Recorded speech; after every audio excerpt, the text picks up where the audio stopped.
පිනතුනි මේ දිනවල අපි සාකච්ඡා කරමින් හිටියේ අපේ බුදුරජාණන් වහන්සේ විසින් දේශනා කොට වදාළ බාලයාගේ සහ පණ්ඩිතයාගේ ලක්ෂණ කියවෙන මජ්ක්‍ධිම නිකායෙහි සඳහන් වන බාල පණ්ඩිත කියන සූත්‍ර දේශනාව.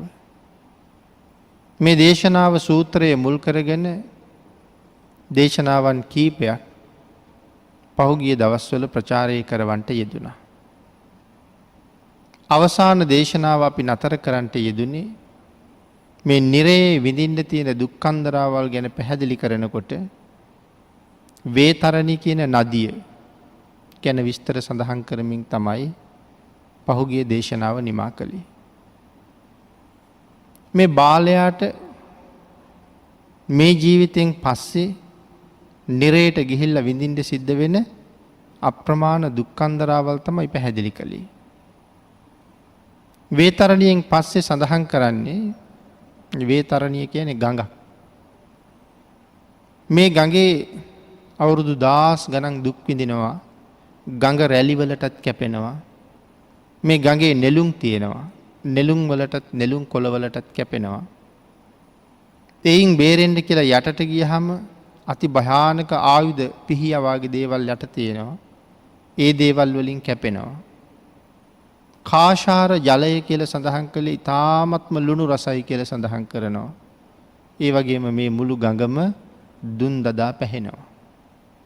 මේකේ පිලිස්සි තුවාල වෙවි ලුණු වතුරට නැවත දෙවි අවුරුදු 1000 ගානක් දුක් විඳහම මේ යමපල්ලෝ නැවත වතාවක් මේ අය ගොඩ ගන්නවා. එහෙම ගොඩ අරගෙන අහන්නේ මොනවද ඕනේ කියලා. ඒ වෙලාවේ කියන්නේ අනේ ස්වාමීනි දැන් නම් ඉවසන්න බැරි තරම් බඩගිනි කියලා. ඒ වෙලාවට මොනවද ගෙනත් දෙන්නේ? සඳහන් කරනවා ගිනිගෙන දැවෙන ලෝහ ගුලි, යකඩ ගුලි. ඒවා ගිනි අරගෙන රතු පාට තියෙන්නේ. දැක්කහම කට පියා ගන්නවා අය අරින්න නැති වෙන්න. නමුත් යකඩ ආඬුවෙන් කට දෙපැත්තට ඇරලා අර ලෝහ ගුලිය ඇතුළට දානවා. කටත් දවාගෙන බඩත් දවාගෙන අඳු මුකෙන් පිට වෙලා යනවා. එක ගුලියක් දෙකක් අනුභව කරනවා නම් කමක් නැහැ. ඉතින් අවුරුදු 100 ගාණක් මේ වැඩේම වෙනවා. කර්මය තියෙන නිසා නොමැරෙන බවයි සඳහන් කරන්නේ. එහෙම කාලයක් ගියහම ඊළඟට අහනවා දැන් මොනවද ඕනේ කියලා. දැන් නම් ස්වාමීනි ඉවසන්න බැරි තරම් පිපාසයි. එහෙම සඳහන් කරාම අරගෙන එන්නේ උණු කරපු යකඩ. අපි ඒවට කියන ලෝදිය කියලා. ලෝහමය දියර. අර වගේම තමයි බොණ්ඩ නම් ලෑස්ති නෑ. නමුත් කට ඇරලා වක් කරනවා. ඉතින් හිතලා බලන්නකෝ තදට පැහෙන උණු වතුරක් කටට වැක්කිරුවොත් කොහොමද? එතකොට මේ උණු කරපු යකඩ වැක්කිරුවොත් මේ ජීවිතෙන් කවුරු හරි එහෙම වැක්කිරුවොත් අපි ඒ වලෙම මැරිලා යනවා. පුදුමේ කියලා කියන්නේ මේ නිරිසත්තු මැරෙන්නේ. මැරුණත් ආයෙ එතනම උපදිනවා. නැවත ඒ දුකටම ගොදුරු වෙනවා. ඒක තමයි කර්මයාගේ ස්වභාවය. ඉතින් කාලාන්තරයක් ඒ දුක විඳිනවා. දැන් මේ දුක් විඳින්න හේතුනේ ඇයි? ශ්‍රේෂ්ඨ මනුස්ස ජීවිතයක් හම්බුණා. අපට නම් බුද්ධාන්තරයකුත් හම්බුණා. සමහර අයට නම් මනුස්ස ජීවිතය ලැබිලා මිත්‍යා දෘෂ්ටික වුණා. නමුත් අපිට මිත්‍යා දෘෂ්ටියක් නැතුව සම්මා දිට්ඨියේ ඉපදෙන්න සංසාරේ හුඟක් වෙනම පින් කරලා තිබුණා. ඒ කරපු පින් ඔක්කොම වගේ වියදම් කරලා සම්මා දිට්ඨික ජීවිතයක් ලැබුවා. ඒ වුණාට බුදුරජාණන් වහන්සේට කීකරු වෙලා පින්කම් දහම් කරගන්න තරම් අපි යොමු වුණේ නැහැ. මෙන්න මෙහෙම තත්වයන්ට මූණ පාණ්ඩ වෙනවා කියලා භාග්‍යතුන් වහන්සේ දැනගෙන අපිට ඒ කාරණාව දේශනා කරලා ඒකෙන් වැළකෙන්න නම් මෙහෙම කරන්න ඕනේ කියලා පැහැදිලි කළා. ඉතින් අපි ඒ කටයුත්තට යෙදෙන්නේ නැහැ කියලා කියන්නේ බුදුරජාණන් වහන්සේට කීකරු නැහැ කියන එකයි. ඒ නිසා මෙහි ඉන්න කාලේ අපි හරියට ප්‍රමාදයටපත් වුණා. අහවල් වැඩේ තියෙනවා කියා පින්කම් දහම් කරන එක කල් දැම්මා. දැන් මට අර ලෙඩේ මේ ලෙඩේ තියෙනවා කියලා ආයි කාලයක් කල් දැම්මා. වැඩවලට කාලයක්, ලෙඩවලට කාලයක්, මෙහෙම කාලෙ ගෙවිලා ගියා. පින් රැස් කරගන්න උවමනාවක් තිබුණේ නැහැ. පින් රැස් කරන්නේ නැතුව ජීවත් වෙච්ච අය මේ විදිහේ නිරයවල් වල ගිහිල්ලා විඳවන්න වෙච්චාම එතකොට තමයි තේරෙන්නේ අපරාධ මේකෙන් නිදහස් වෙන්න පින් කරන්න මනුස්ස ලෝකෙත් ඉපදිලා ඉඳලා අපි කොයිතරම් ප්‍රමාදයටපත් වුණාද කියලා එතකොටයි හිතෙන්නේ. පිනතනේ එතකොට හිතිලා වැඩක් නැහැනේ. අදයි ඒක කල්පනා කරන්න ඕනේ. තව මොහොතින් මරණය මං හොයාගෙන එන්න පුළුවන්. ඊට කලින් වහවහ මේ නිරයෙන් නිදහස් වෙන්න කටයුතු කරන්නයි භාග්‍යතුන් වහන්සේ දේශනා කළේ. මේ කතා කරන තැන අපට අවුරුදු 1000 ගානකින් ලක්ෂ ගානකින් හම්බ වෙන තැනක් ගැන නෙමෙයි මේ කතා කරන්නේ. දැන් මරුණොත් ඊළඟ ඇහිපිල්ලම් ගහන මොහොතේ හම්බ වෙන තැන ගැනයි මේ කතා කරන්නේ. ඒකයි භයානක.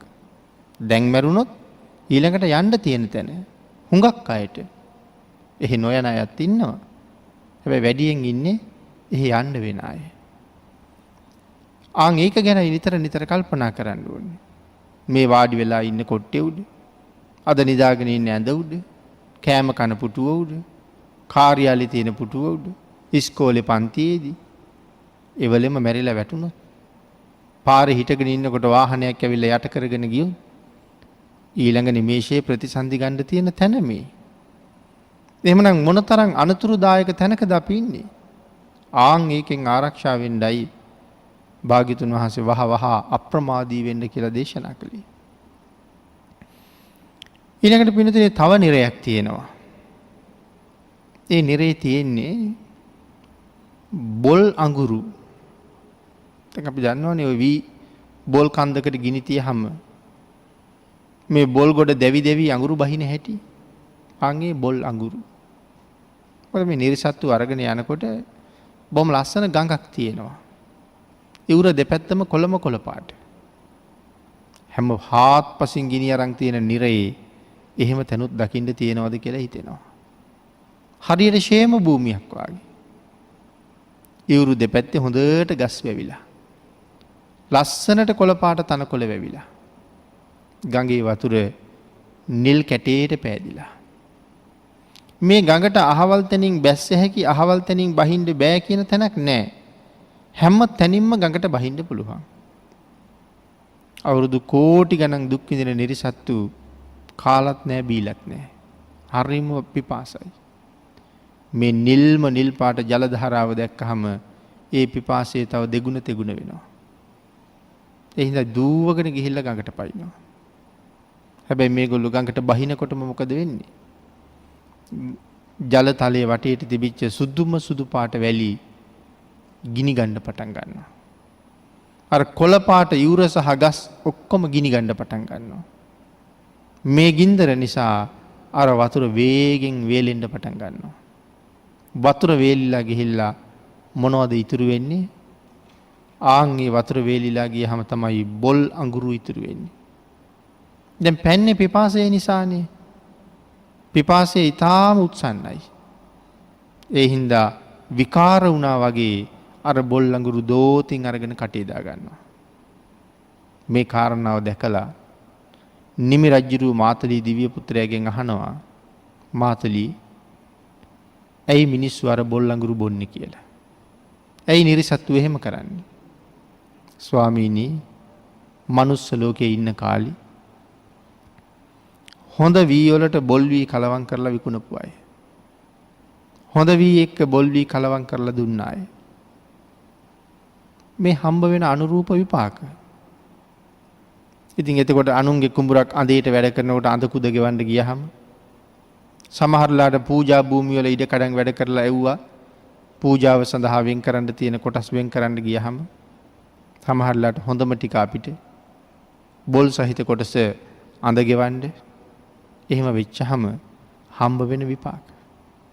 වැඩියෙන් ආදායම් ලබන්න වෙච්චහම සමහරලාට හොඳ වී වලට බොල් වී කලවම් කරලා විකුණන්න උත්සාහ කරනවා. එතකොට මේ එක කාරණාවක්නේ. මේකට තව හුඟක් අනුරූප දේවල් තියෙන්න පුළුවන්නේ. මේ හා සමාන දේවල් වල තව තව විපාක තියෙන්න පුළුවන්. බී වලට බොල් දානවා. බර වැඩි වෙන්න ඕනේ වෙච්චාම සමහර කෙනෙකුට හාල් වලට ගල් දාන්නත් පුළුවන්. එතකොට දැන් මේ වාගේ අනුරූපයිනේ. ඉතින් මේ ඔක්කොම මේ පොත්වල සඳහන් කරලා නැති වුණාට මේ වාගේ අනුරූප දේවල් වල විපාකත් එතන තමයි කියලා හිතෙන්න ඕනේ. සමහර කෙනෙක් සීනි වලට වතුර එහිනවා. එහෙම කරන අයත් ඉන්නවා කියලා අහන්න ලැබෙනවා. එතකොට Tamanට බර වැඩි වෙනවා. නමුත් විපාක විඳින්න ගියහම එතකොට දින ඉක්ුත් වෙච්ච ආහාර පාන ලේබල් වෙනස් කරලා ආපහු විකුණාම මේ වාගේ දේවල් කීයක් මේ කරුණුත් එක්ක හිතන්න තියෙනවද? ඊළඟට සඳහන් කළේ මේ කුණු ලේ සැරව තියෙන ආයත් විලක් පිළිබඳව. කුණු වෙච්ච ලේ සැරව තනි කරම මේකෙන් පිරලා තියෙන විලක්. නිරිසත්තු මේකේ අතුරු සිදුරු නැතුව පිරීලා ඒගොල්ලෝ මේ ලේ සැරව බීගෙන යනවා. එව්වත් ගිනි අරන් තියෙන්නේ. රත් වෙලා පැහැෙනවා. මාතලි දිව්‍ය පුත්‍රයාගෙන් අහපුවාම නිමි රජුරෝ සඳහන් කළේ ස්වාමීනි මනුස්ස ලෝකේ ඉන්න කාලේ මව්පියන්ට අපරාධ කරපු අය. මරපු අය නෙමෙයි. මරුවා නම් අවීචියනේ. හැබැයි ඉතින් අවීචියෙන්ම ඉවර වෙනවා කියලා එකක් නැහැ.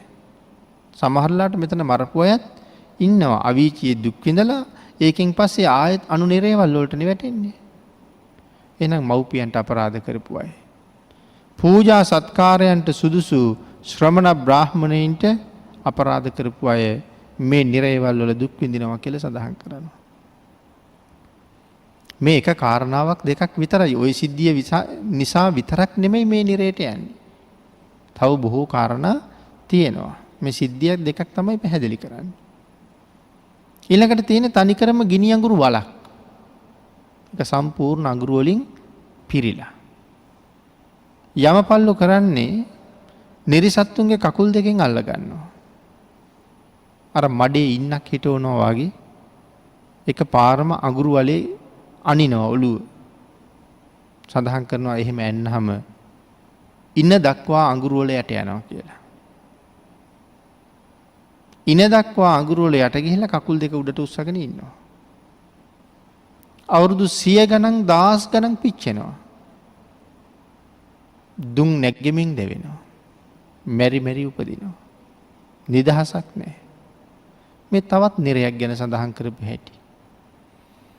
ඊළඟට සඳහන් කළා මේ පර්වත පෙරලෙන මහ නිරයක් පිළිබඳව. ඒ පිළිබඳව කරුණාකාරණා සඳහන් කරනවා මේ මහ නිරේවල් වල කොයි වාගේ දුකක් තියෙනවද? ඒ සඳහා මොන වාගේ විපාක තියෙනවද කියන කාරණාව. අපේ ධර්ම ග්‍රන්ථවල පින්නතුනි පැහැදිලි කරනවා මේ කාරණාව විස්තර කරන තැන ලෝභ, ද්වේෂ, මෝහයෙන්, ලෝභයෙන්, ද්වේෂයෙන් සහ මෝහයෙන් වැඩි වෙච්ච නිසා, යුක්ත වෙච්ච නිසා සත්තු මැරුවා. හොරකම් කෙරුවා. මේ ආදී පව් කරනවා වගේම නොදහමින් වැරදි ලෙසින් ලෝවැස්සන්ට දුක් දෙන්නෝ. වැරදි ආකාරයෙන් දහමට අනුරූප නැතුව ලෝවැසියන්ට නොඑක් ආකාරයේ කරදරකම් කටළු වලට භාජනය කළා. අනුන් කෙරෙහි ක්‍රෝධයෙන් සැඩබැවින් යුද කෝලාහල කරන්නෝ. මේ අය මෙහෙම අපරාධ කරපුවෝ සංජීව කියන නිරේ ඉපදෙනවා කියලා. ප්‍රාණඝාත කරපු අයත්, සාමාන්‍ය මිනිසුන්ට කරදර කරපු අය, යුද කල කෝලාහල කරපු අය ඉපදෙන්නේ මේ සංජීව කියන නිරේ. සමහර අය හිතාගෙන ඉන්නවා එහෙම කරාම මිනිස්සු මරහම දිව්‍ය ලෝකේ යන්න පුළුවන් වෙයි කියලා. දෙවියන් අතරට යන්න පුළුවන් වෙයි කියලා. ඒ නිසා තමන් මැරුවත් බය නැහැ. සියදිවි හානි කරගන්නත් බය නැහැ. ඒ මැරිච්ච ගමන් දෙවියන් අතරට යනවා. ඒ නිසා ඒ වෙනුවෙන් ඕන දෙයක් කරන්න යෙදෙනවා. එහෙම හිතාගෙන හිටියට යන්න වෙන තැන තමයි මේ තියෙන්නේ. සංජීව යමපල්ලෝ ඇවිල්ලා ආයුධ අරගෙන කෑලි කෑලි වලට කපනවා. කපන්න ආයෙ හට ගන්නවා. කඩ කොට කපනවා, කපන්න උපදිනවා. ඒකයි සංජීව කියලා කියන්නේ.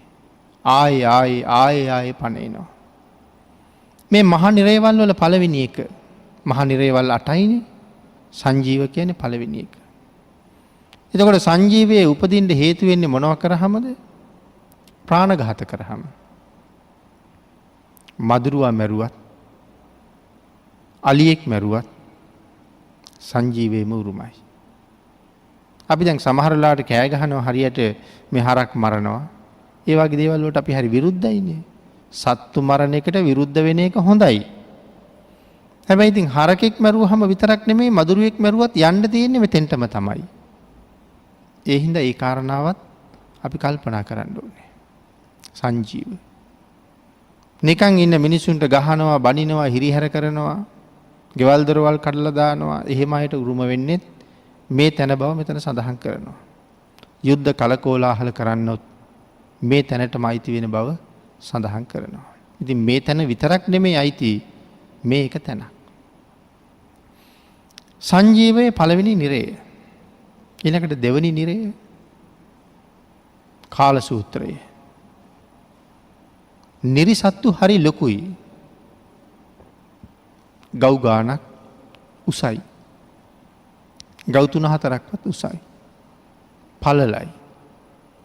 කාල සූත්‍රයට වැටුනහම යමපල්ලු කළු පාට නූලක් අරගෙන මේගොල්ලෝ බිම යකඩ පොළවේ පෙරලලා කිනි අරන් තියෙන්නේ. නූල් ගහනවා. දැන් අපි කොටයක් කිරන්න ගියහම නූල් ගහන්නේ. පොල්ලි පලන්න ගියහම නූලෙන් ලකුණු කරන්නේ. ඒ වගේ නූල් ගහනවා. විශාල වෑයවල් ගෙනල්ලා අර නූල් අතර රහිනවා. ලොකු පොරවල් ගෙනල්ලා අර පොල් කඳන් පලනවා වගේ පලනවා. සොල්දොරගේ එක පලයක් තරම් විශාලයි කියලා සඳහන් කරන්නේ එක වෑ තලයක්, පොරෝ තලයක්. එක පාරක් කොටලා පොරව ගත්තහම හාත්පසින් ගිනි දැල් ඇවිල්ලා අර කපාපු තැනින් ශරීරය ඇතුළට ගිහිලා පුලුස්සලා යනවා. ආයෙ කොටනවා. ඉවරයක් නෑ. ඉතින් අවුරුදු 1000 ගණන් මේ විදිහට කපනවා. එහෙම කපන නිරේ තමයි කාල සූත්‍රය. කොටනවා සහ රහිනවා. මොනව කරපු අයද? මේ මනුස්ස ලෝකේ කරපු දේවල්ම මේ ධර්මයේ සඳහන් කරන මෙන්න මෙහෙම කරපු අය මෙවන් නිරේවල් වල අවුරුදු කෝටි ගණන් දුක් විඳිනවා කියලා. කොච්චර කාලයක් දුක් විඳින්න ඕනේද? මේ දෙවනි නිරේනේ. දෙවනි දිව්‍ය ලෝකයේ ආයු ප්‍රමාණය අවුරුදු 3 කෝටි 60 ලක්ෂයයි. ඒ දිව්‍ය ලෝකයේ ආයුෂය. මේ දෙවනි නිරේට මේ 3 කෝටි 60 ලක්ෂය එක දවසයි.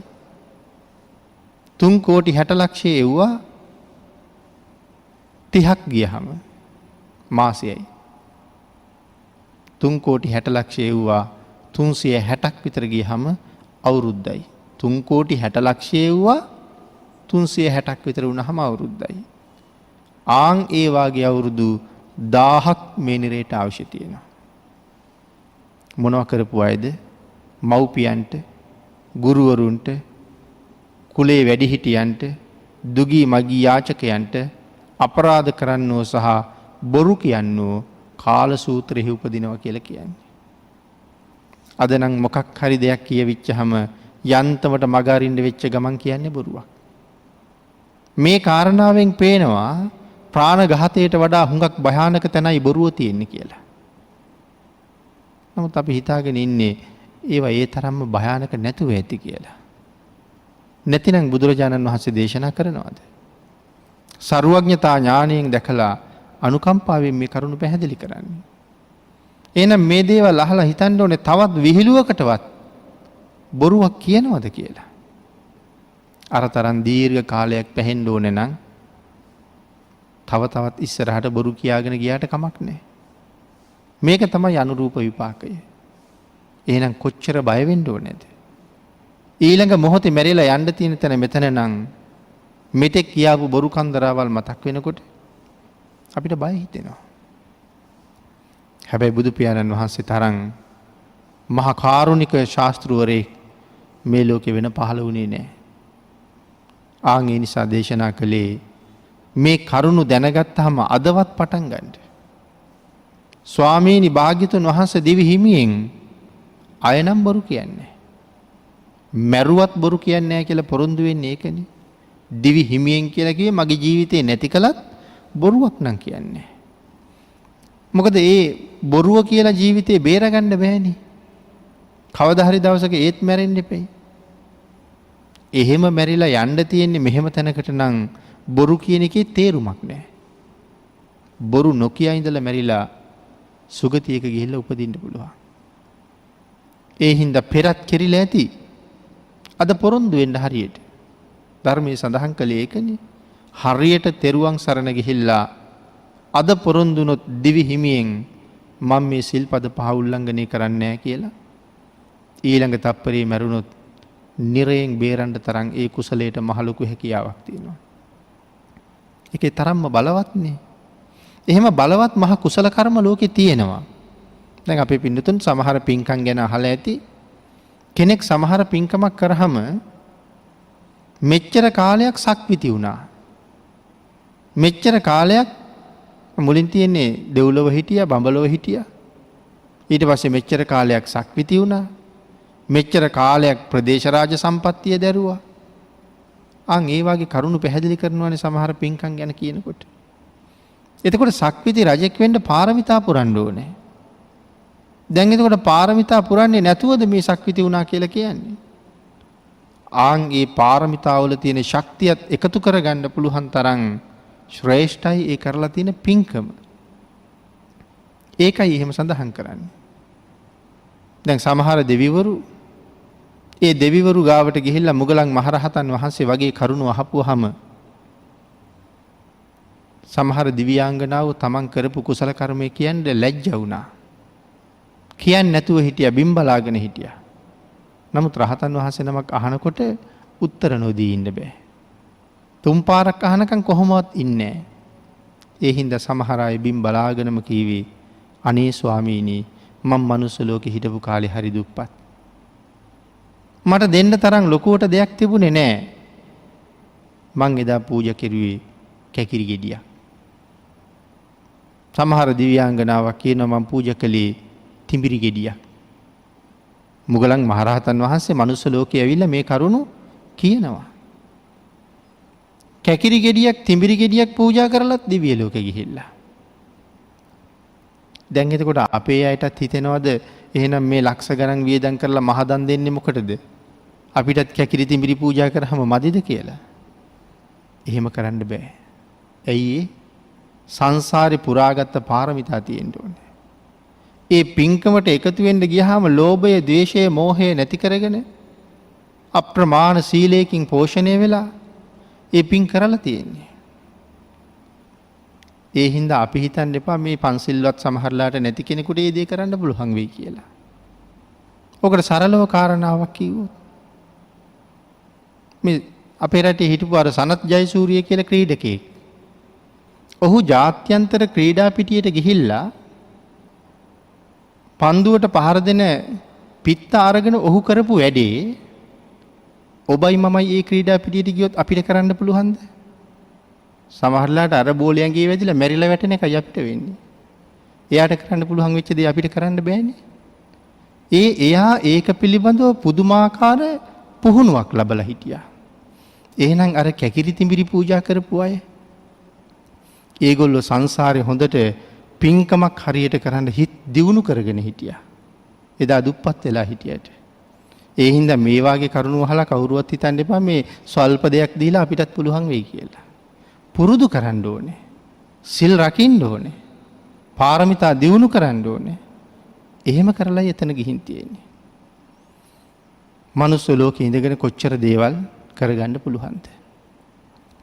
ආන් ඒ හින්දා මේ කරුණ දැනගත්තාම නිරය පිළිබඳව බය උපදවලා අපාය බය හැම වෙලාවෙම උපදවන්න කියලා දේශනා කළා වීරිය වඩන්න. අපාය බය පච්ච වෙක්කනතා. ඒක ප්‍රතිවේක්ෂා කරන්න හැම වෙලාවෙම. එහෙම ප්‍රතිවේක්ෂා කරලා පාපයෙන් වළකින්න කියලා සඳහන් කළේ.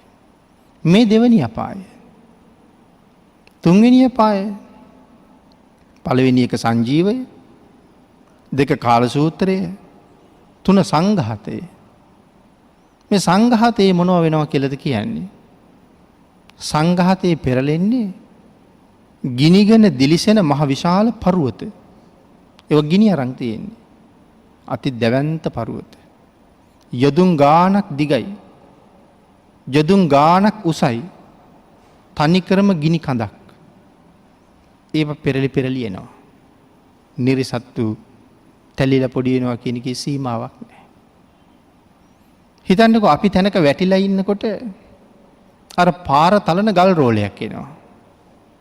කකුල් දෙකේ ඉඳලා පාගගෙන ඉස්සරහට යට වෙවි එනකොට අපේ කකුල් හරිය අර පාර තැලෙන රෝලෙට හරියට නිකන් රොටියක් වගේ තුනී වෙනවා. එහෙම ආපුවාම ශරීරයේ තියෙන දේවල් නාස් වලින්, කන් වලින්, කටින් එළියට විසි වෙනවා. නාහෙන්, කනෙන්, කටින් එළියට විසි වෙන්න තියෙන ප්‍රමාණය සිදුරේ ප්‍රමාණය කුඩා නිසා, නමුත් ගල් රෝලේ වේගෙන් ඇඟ දිගෙන නිසා සමහරලාට ඉහමොල ගැලවිලා එහෙනුත් විසි වෙනවා. අරකින් තද වෙන පීඩනෙට. ඊට වඩා 100,000 ගුණයකින් දරුණුයි භයානකයි මේ ගිනිගෙන දැවෙන පර්වත වලට යට වෙනකොට.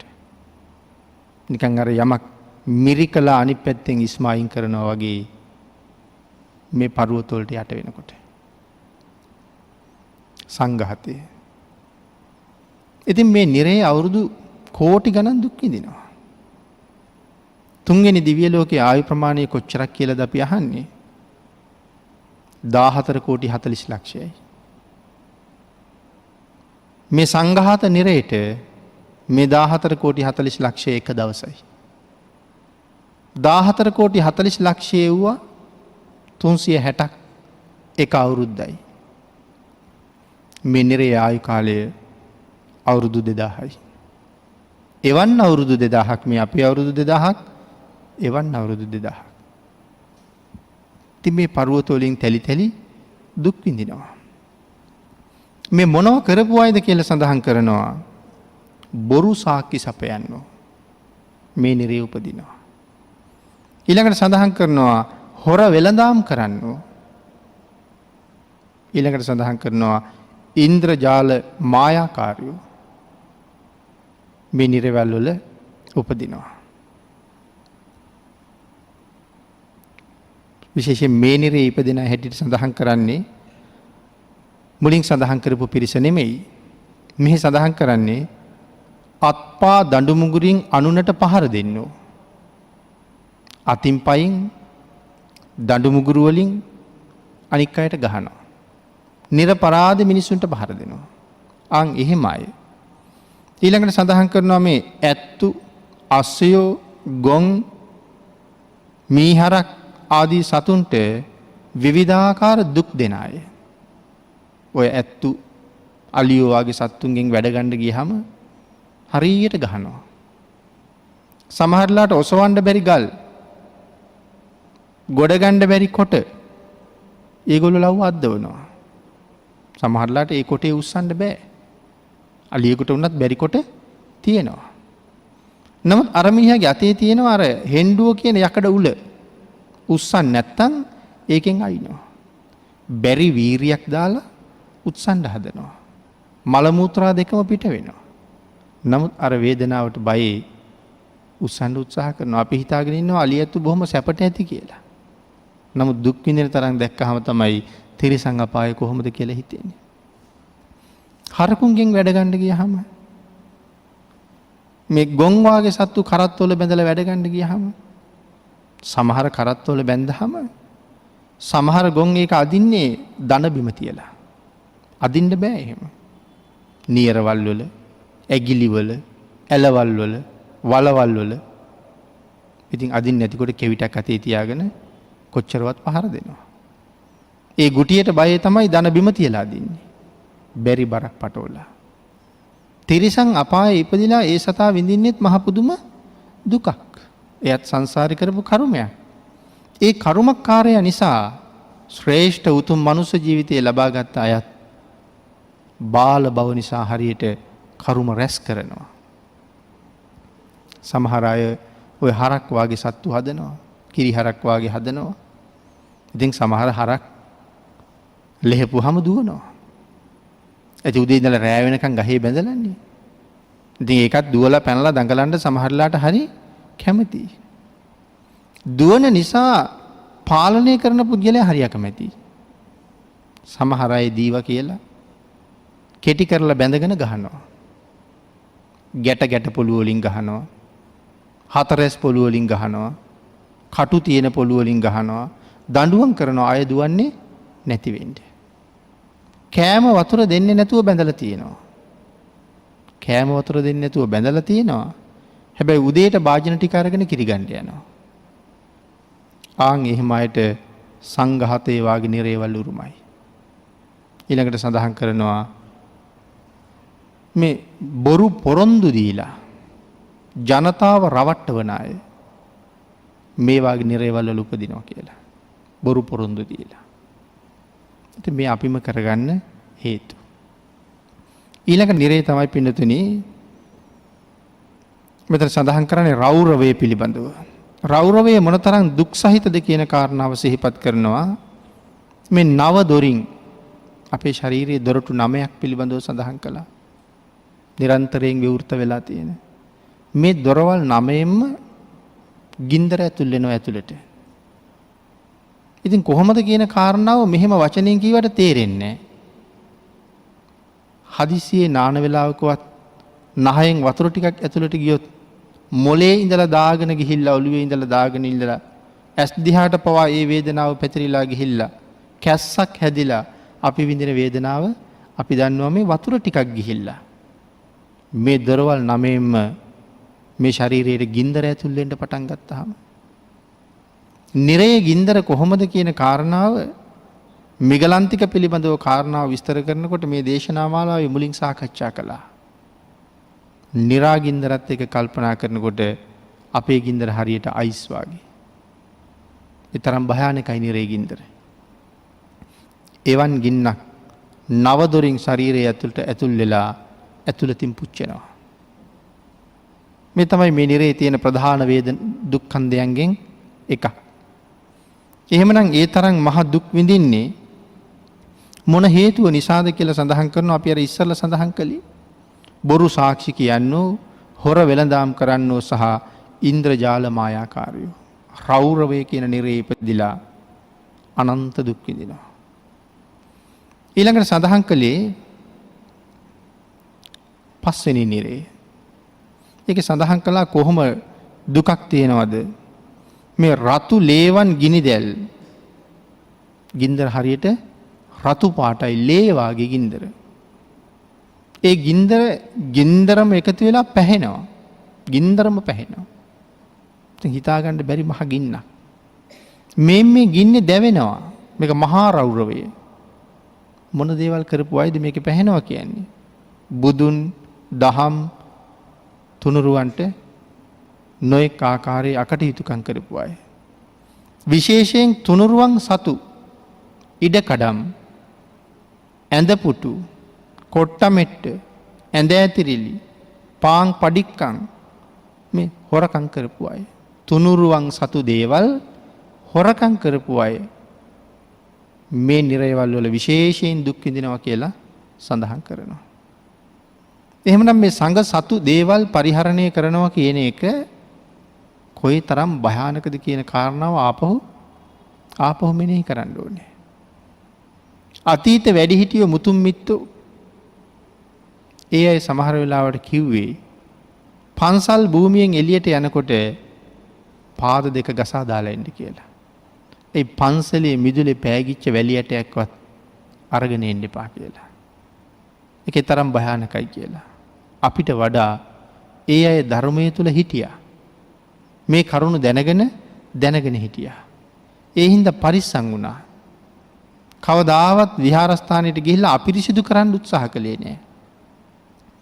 අද නම් එහෙම බවක් පේන්නේ නෑ හරියට. අපි හරියට අපිරිසිදු කරනවා. අරගෙන ගියපු දේවල් කාලා බීලා ඒ තැන්වලම දාලා එනවා. තැන් තැන්වල බෝඩ් ලෑලි එල්ලන්න වෙනවා. මේ shopping මුර දාලා යන්න එපා. යෝගට් කෝප වගේ ඒවා දාලා යන්න එපා, විනාශ කරන්න එපා කියලා අමුතුවෙන් පණිවිඩ ලියලා තියන්න වෙනවා. ඇයි මිනිස්සු ධර්මයෙන් හරි ඈත් වෙලා ධර්මයේ දන්නේ නැහැ. ඊළඟට ඔය බිත්ති වාගේ දේවල් සංඝ සතු ගොඩ නැගිලි. නමුත් එක එක දේවල් අඳිනවා, ඉරි අඳිනවා. මේ වාගේ දේවල් කරලා විනාශ කරනවා. කඩනවා, බිඳිනවා. මේ කරුණුත් එක්ක බලුවහම ගහක ගෙඩියක් පවා කඩන එක භයානකයි. එතකොට අවසර නැතුව තුනුරුවන් සතු දේවල් මේකේ තියෙනවා. ඒ කාරණාව කොස්, දෙල්, පොල්, පුවක්, කෙසෙල් ආදිය කාදමන්නු. අවසර නැතුව කඩාගෙන කාදමන්නු මේ නිරේටයි වැටෙන්නේ කියලා. මේ තුනුරුවන්ගේ දීපොළ අවසර නැතුව කඩනවා කියලා කියන හොරා කෑමක්. එතකොට මේ තත්ත්වය අද කොච්චර ඈත් වෙලා ගිහිල්ලාද? ඒ නිසා මොනතරම් නිරේට යන්න පාරවල් දන්නේම නැතුව හැදිලාද? ධර්මය දන්නේ නැති හින්දා මොනතරම්නම් වෙනසිලාද? ඒක නිසානේ අර කියමනක් තිබුණේ මේ ධර්මයේ තුල හැසිරෙන අය ධර්මයෙන්ම රකින්නවා කියලා. මනාව ධර්මකාරණා දන්න නිසා මේ දේවල් වලට අපි යොමු වෙන්නේ නැහැ. ওই කාරණාව ඊට වඩා හරි සංකීර්ණයි. ධර්මයේ දන්නෝ ධර්මයෙන්ම රැකේ කියන එක. නමුත් මේ වාගේ දේවලුත් එතෙන්ට අයිති. එතකොට අපි මේ සඳහන් කළේ පස්වෙනි නිරය පිළිබඳව. මහා රෞරවය. මේ තැන්වල විඳින්න වෙන අප්‍රමාණ දුක්ඛන්දරාවල් ගැන. ඊළඟට පින්නතුනි 6 වෙනි නිරය.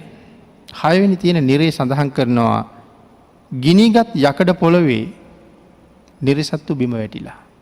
වැටිලා කියන්නේ වට්ටලා ඉන්නේ. රතු පාටට ගිනි අරගෙන තියෙන්නේ. හාත්පසින් පිච්චෙනවා.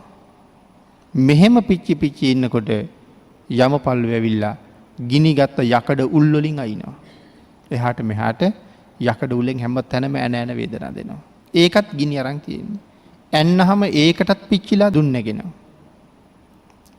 අපි හිතන්නකෝ අඹ දැල්ලක් වාගේ රතු පාට වෙන්නේ තහඩුවකට අපි ගින්දර දානවා. ඒ වාගේ තහඩුවක් උඩයි මේ පෙරල්ලා තියෙන්නේ. එහෙම රත් වෙච්ච එකක් නෙමෙයි අපිට හිතා ගන්න බැරි තරම් ඒ තහඩුව වගේ 100,000 ගුණයකින් රත් වෙලා තියෙන්නේ. යකඩ පොළොව කියලා කිව්වේ ඒකයි. ජදුන් ඝනකම තනිකර යකඩ තට්ටුවක් නිර්මාණය වෙලා තියෙනවා කියලා සඳහන් කරන්නේ. ඒකේ පිච්චෙනකොට තමයි ගිනිගත් යකඩ උල් වලින් ඇවිල්ලා අනින්නේ කියලා මෙතන සඳහන් කරනවා. මොනව කරපු අයද? පින්නතින මෙතන සඳහන් කරනවා පරුස වචන කියන අය,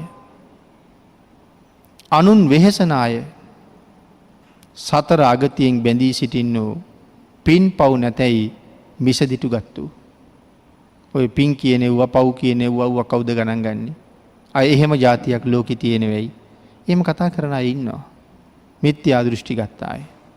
ආන් ඒ අය මේ තාප කියන නිරේ ඉපදිලා මේ තරම් දුක් විඳිනවා කියලා සඳහන් කරනවා. පව්වල විපාක, බාල භවයේ ආදීනව, තුනුරුවන්ට කීකරු නොවිච්ච එකේ විපාක. නැත්නම් තුනුරුවන්ට කීකරු නොවිච්ච එකේ විපාක කියලා අපි මේ ධර්මයේ දරන්නේ නැති අය ගැන කතා කරන එකේ තේරුමක් නැහැ. නමුත් මේ ධර්මයේ උරුමකාරයන් බවට පත් වෙන්න පුළුවන් තැනක ඉපදිලත් එහි යෙදෙන්නේ නැති අය ගැන තමයි අනුකම්පා කරන්නේ. ඒ අය ගැනයි දුක් විඳින්න වෙන්නේ. අර කට්ටියට නම් මේක තේරෙන්නෙම නෑනේ. කීවට පිළිගන්නෙත් නෑනේ. කොහොමත් ඒ අයට මෙතන අයිති. නමුත් මෙතනින් ගැලවෙන්න පුළුවන්කම තියෙන මිනිස්සුත් ගැලවෙන්න උත්සාහ නොකරන එකයි දුක. ආන් ඒ නිසා මේ අකුසල් සිද්ධ කරනකොට ආපහු සැරයක් හිතන්න වෙනවා.